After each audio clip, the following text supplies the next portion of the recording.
L'épilepsie, vous ne savez pas vraiment ce que c'est. Pour mieux comprendre comment fonctionne notre cerveau, je vous donne rendez-vous le 14 octobre aux entretiens médicaux d'Anguin. En attendant, on fait un point rapide avec mon invité.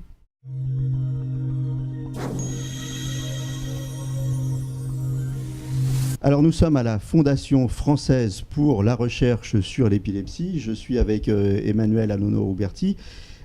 L'épilepsie, c'est la deuxième maladie neurologique après Alzheimer. Pourquoi on parle aussi peu de l'épilepsie ? Effectivement, on parle très peu de l'épilepsie, même si ça touche 600 000 personnes. Probablement parce que c'est une maladie qui reste taboue, qui est très méconnue et qui a aussi tellement de formes multiples qu'on ne sait pas très bien par quel bout la prendre. Et le fait qu'il y ait à la fois des gens bien contrôlés par les traitements et des gens qui ont des formes très graves justifie probablement, mais je n'ai pas la réponse exacte, qu'on en parle peu. Alors vous avez évoqué le chiffre de 600 000, on va revenir en détail sur les chiffres.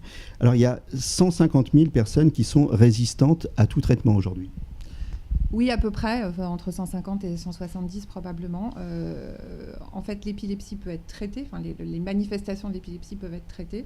Et effectivement, il y a entre 25% et un tiers des personnes qui résistent à tous les traitements. Ça veut dire qu'elles ont une forme d'épilepsie sur laquelle les crises ne peuvent pas être endiguées par les molécules qui existent. L'épilepsie, quand on ne connaît pas bien la maladie, on a tendance à croire que ça ne touche que les enfants.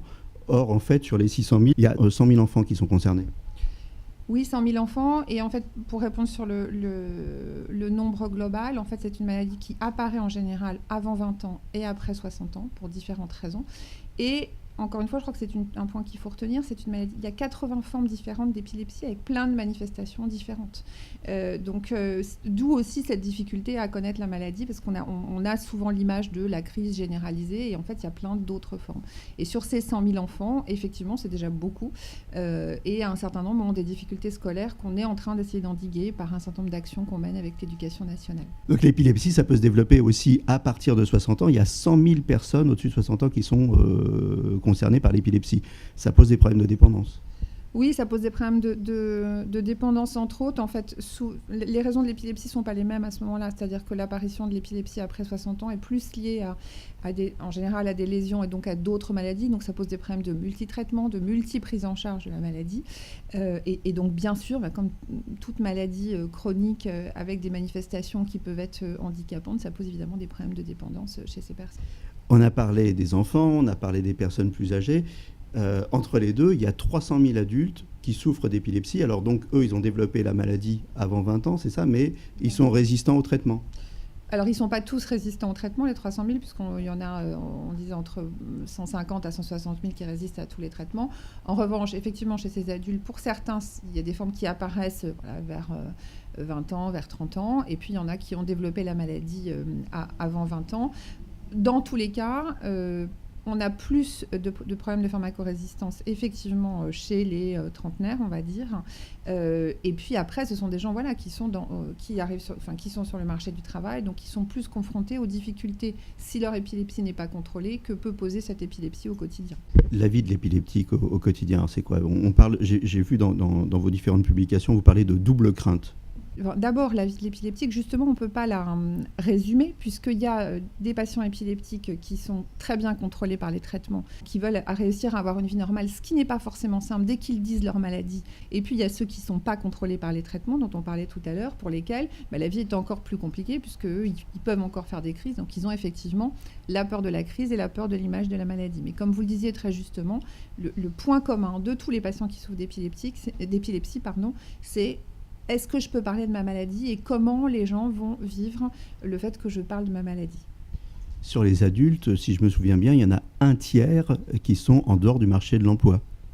Oui, à peu près. Alors, on n'a pas les chiffres les plus récents, mais ça doit être à peu près ça. Oui, avec cette question toujours qui se pose, c'est est-ce que, même si je suis bien contrôlée par les traitements, est-ce que si je dis que je souffre d'épilepsie alors que je suis bien contrôlée, quel est l'intérêt ? Est-ce que je ne vais pas être discriminée alors qu'en fait, je ne ferai jamais de crise ? Et inversement, si je ne le dis pas et qu'un jour, je fais une crise parce que j'ai un gros stress ou autre, ou parce que la maladie a évolué, est-ce que à ce moment-là, on ne pourra pas me le reprocher ? Donc, c'est compliqué. Et c'est d'autant plus compliqué, toujours pour les mêmes raisons, parce que c'est une maladie complexe et méconnue.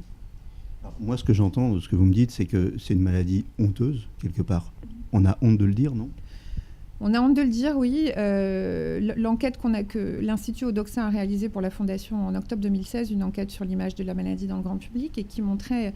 voilà, les chiffres sont quand même impressionnants. 70% des personnes interrogées ne savaient pas que c'était une maladie neurologique et 72% étaient prêts à discriminer une personne épileptique. C'est une maladie qui fait peur. Donc, du coup, ça devient une maladie honteuse pour les gens qui en souffrent.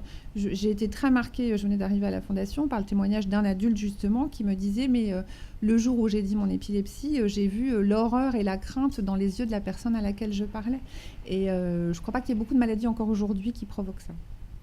Effectivement. Alors, quand vous avez édité une petite plaquette, qu'est-ce qu'on doit faire en cas de crise d'épilepsie ? En gros, il faudrait surtout retenir ce qu'il ne faut pas faire, c'est-à-dire que pour la plupart des gens, quand on leur parle d'épilepsie, ils disent de crise d'épilepsie, ils disent faut mettre quelque chose dans la bouche pour que les gens n'avalent pas leur langue. Non, non et non, il faut pas, on ne peut pas avaler sa langue. Et le risque en plus, si on fait ça, c'est de se faire mordre. Donc il faut d'abord rassurer la personne, laisser la crise se dérouler, sauf si elle dure trop longtemps, en quel cas il faut appeler les secours. Mais dans la majeure partie des cas, il faut laisser la crise se dérouler.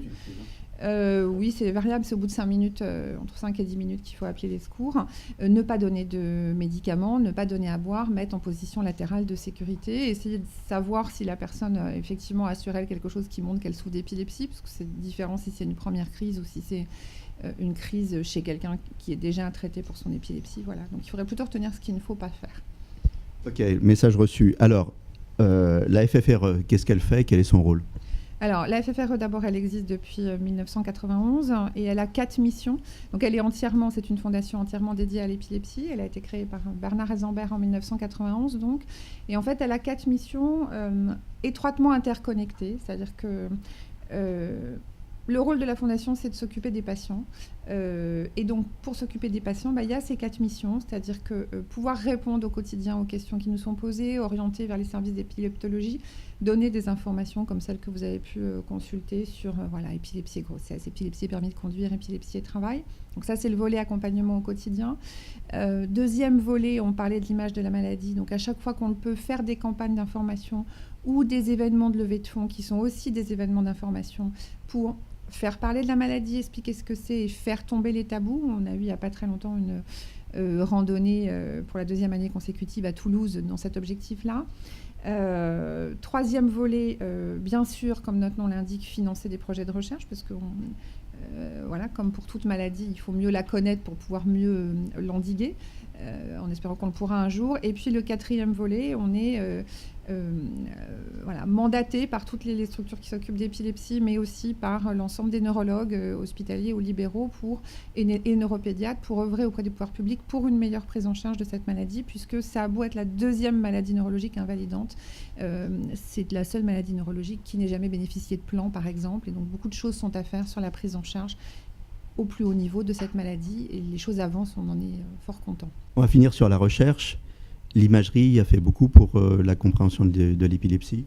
L'imagerie a fait beaucoup, oui, et l'imagerie a beaucoup progressé. Sur la génétique, il y a eu pas mal de progrès ces dernières années aussi. Enfin, les volets de la recherche sont les mêmes, en tout cas j'imagine, que sur d'autres maladies. Il y a l'imagerie, il y a les raisons génétiques, puisque l'épilepsie en fait a 3 causes, soit des causes génétiques, soit des causes liées à une lésion, c'est ce qu'on dit tout à l'heure sur les personnes âgées, soit des causes qu'on ne connaît pas en fait. Donc sur tous ces volets-là, on essaie, et sur les épilepsies pharmacorésistantes, on essaie de financer le maximum de projets de recherche pour qu'on connaisse mieux les causes pour espérer un jour pouvoir guérir de cette maladie.